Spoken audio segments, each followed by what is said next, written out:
Kau sendirian malam itu di rumah barumu yang belum selesai direnovasi. Lampu-lampunya bahkan belum kepasang semua. Kesunyian membuat tiupan angin dan derit-derit rumah terdengar mengancam. Sudut-sudut gelap mengundang pikiran bermacam-macam. Mendadak, pintu depan diketuk dengan lantang. Seorang pria asing berdiri di luar sana, bersikeras supaya kau mau membuka pintu, karena dia bilang dia melihat seorang masuk ke rumahmu tadi. Akankah kau percaya dengan kata-katanya? Maukah kau membuka pintu? Tergantung mungkin pikirmu. Tergantung siapa yang di balik pintu itu. Maka kau membuka slot jendela di pintu untuk melihat siapa di luar sana. Walau asing, tapi kalau penampilannya cukup meyakinkan, mungkin kau akan percaya. After all, lebih aman berdua daripada sendirian di rumah yang memang dari tadi sudah bikin senewen ini. Tapi ternyata orang di luar itu pucat. Tampak liar dengan rambut gondrongnya. Terdengar edan dengan kata-katanya yang semakin tidak masuk akal. Matanya pun cacat sebelah pula. Kau semakin terperosok ke dalam lubang dilema yang bisa-bisa berujung kehilangan nyawa. Itulah opening dari Oddity, horor kedua karya Damian McCarthy. Dia langsung membenturkan antara ketakutan kita terhadap sesuatu yang tak terlihat dengan ketakutan kita terhadap hal di depan mata yang kita kira kita lihat. Suspense cerita ini begitu kerasa. Karakternya nggak tahu harus percaya apa. Kita pun nggak tahu harus percaya apa. Akhirnya Darcy, si karakter, memutuskan untuk membuka pintu. Lantas adegan tersebut di-cut olehnya. Kita pindah ke karakter lain beberapa waktu kemudian.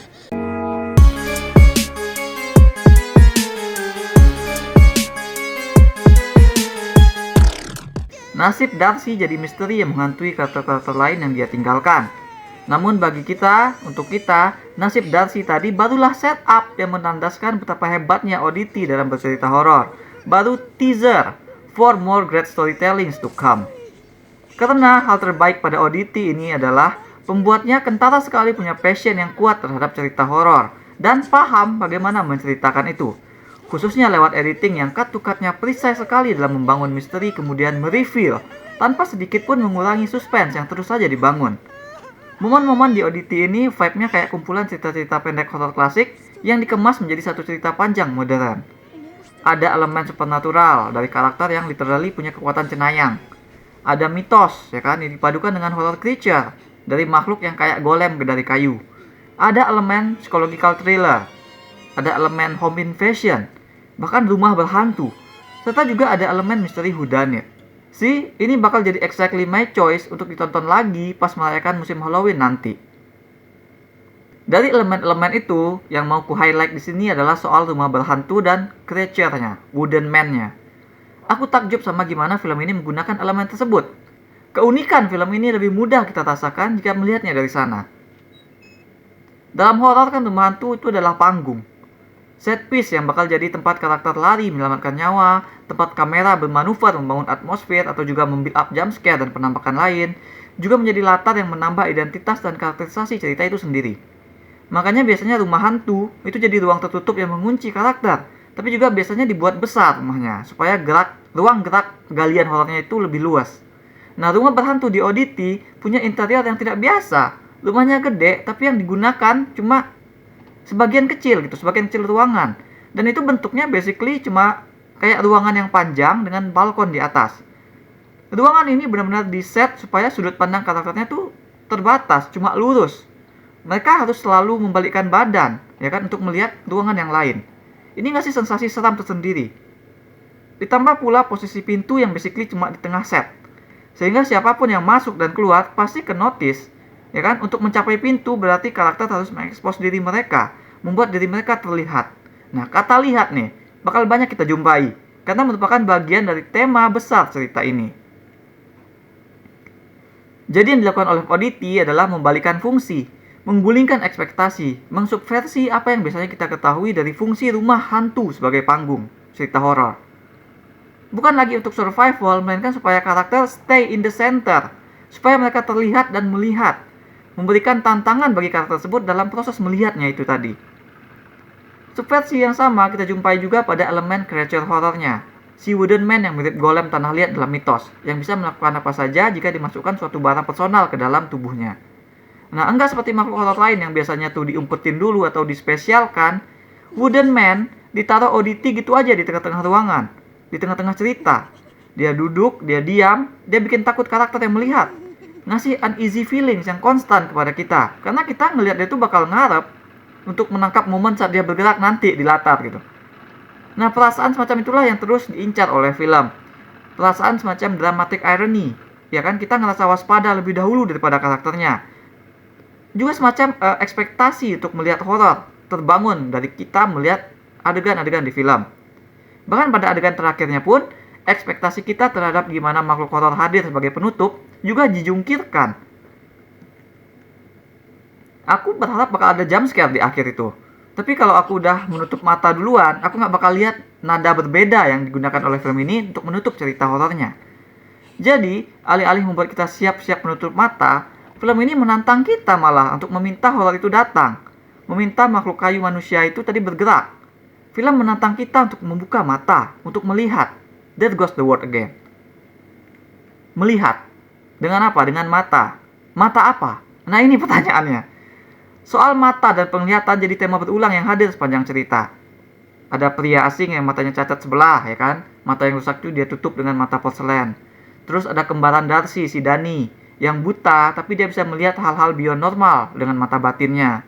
Terus ada suami Darcy, Ted, seorang dokter di asylum yang ya biasalah karakter dengan man of science gini tipikalnya kan dia hanya percaya hal-hal logis yang dilihat dan menutup mata dari hal-hal yang supernatural lah.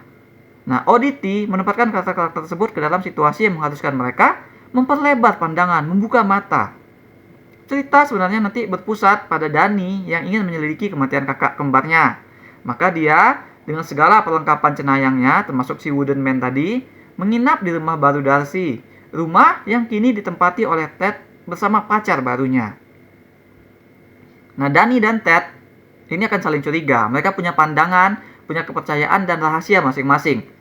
Cerita suggest seharusnya mereka bukan hanya melihat dari sudut lain, tapi juga melihat dari literally mata yang lain. Karena ini bukan soal sejauh apa kita main.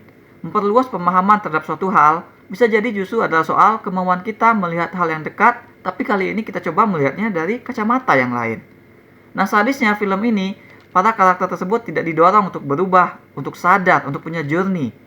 Bagi Dani dan Ted, ODT ini adalah tragedi naas dan cerita yang kelam. Antara karakter yang tidak mau dengan yang tidak bisa membuka pandangan mereka. Film ini memang tega gitu. Kayak dia tuh ngasih Dani adegan terjun seperti itu kan tega banget. Mata batin bahkan tidak bisa banyak membantu ataupun jadi jaminan kebenaran gitu. Nah, kata film ini mata batin sama lamurnya dengan mata Dr. Ted yang pongah. Karena Ted juga sepertinya tidak jadi selamat karena mata dunianya terlalu sempit. Maka itu ODT ini jadi literally keganjilan juga sebagai sebuah film. ODT nggak mau ngasih development buat karakternya. Mereka dijadikan lebih seperti cautionary tale dalam sebuah kisah yang bentukannya persis dongeng horor zaman dulu. Alih-alih development dan journey karakter, sebagai film, ODT justru hanya seperti terstruktur dari lembaran-lembaran revealing. Ternyata demi ternyata. Aku bahkan nggak bisa ngomong banyak tentang karakterisasi atau misterinya, karena bakal bikin revealingnya itu jadi nggak istimewa lagi. Dan ODT ini kinda bersandar ke sana. Tema sudut pandang melihat tadi ditranslasikan menjadi film ini tuh tidak punya tokoh utama yang sejati gitu. Kita melihat cerita dari perspektif berbagai karakter. Ada Darcy, Dani, Ted, pacar Ted, bahkan si pelaku. Nah, perspektif mereka yang seperti cerita-cerita pendek itulah yang amprokan membentuk cerita besar film ini. ODT adalah horor yang perfect, tapi went on against bentukan film yang kita kenal. ODT adalah keganjilan, baik itu tentang temanya maupun juga tentang posisinya sebagai film itu sendiri. Nah, sialnya ini bikin aku jadi susah menilai. Sebagai horor, ini perfect banget buat Halloween.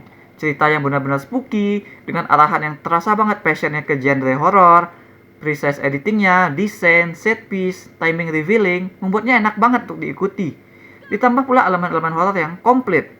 Diangkat juga oleh penulisan yang memuat tema dan gagasan serta konsep yang ganjil di balik pengungkapan-pengungkapan kejadian. Nah, sebagai tontonan horor, ini favoritku tahun ini. 8,5 dari 10, love it very much. Tapi ini kan review film. Keganjilan ataupun resiko yang diambil McCarthy dalam merepresentasikan horor ini enggak inline dengan nilai-nilai plus sebuah film. Tekniknya bagus, teknik berceritanya juara, tapi masalahnya cetakannya. Cerita tanpa development, tanpa journey, tanpa perspektif utama yang utuh, bukan cetakan film yang selama ini jadi standar penilaian kita. Ya kan? Aku harap aku nggak perlu sebenarnya melihat cerita ini sebagai film. Lebih baik kalau ini tuh kayak video-video atau klip yang biasa kita tonton di internet yang so good sampai kita bilang, cinema gitu. Maka aku berikan 5,5 dari 10 bintang emas untuk Oddity. That's all we have for now. Bagaimana menurut kalian seharusnya kita memandang atau melihat sebuah film? Apakah bisa hanya dari cerita atau faktor hiburannya saja, atau terpisah dari struktur atau cetakan yang membuat dia tuh berbeda dari video-video tayangan lain yang lebih bebas? Silahkan share pendapat kalian di komen. Jangan lupa hit like dan subscribe supaya ketinggalan review-review dan playthrough lain. Kunjungi mydersit.com untuk review yang lebih detail. Atau kalian bisa kunjungi store mydersit di ciptaloka.com. Ada banyak kaos dan pernak-pernik custom yang unik, mulai dari film, musik, game, hingga wrestling. Thanks for watching. Remember in life, there are winners and there are losers.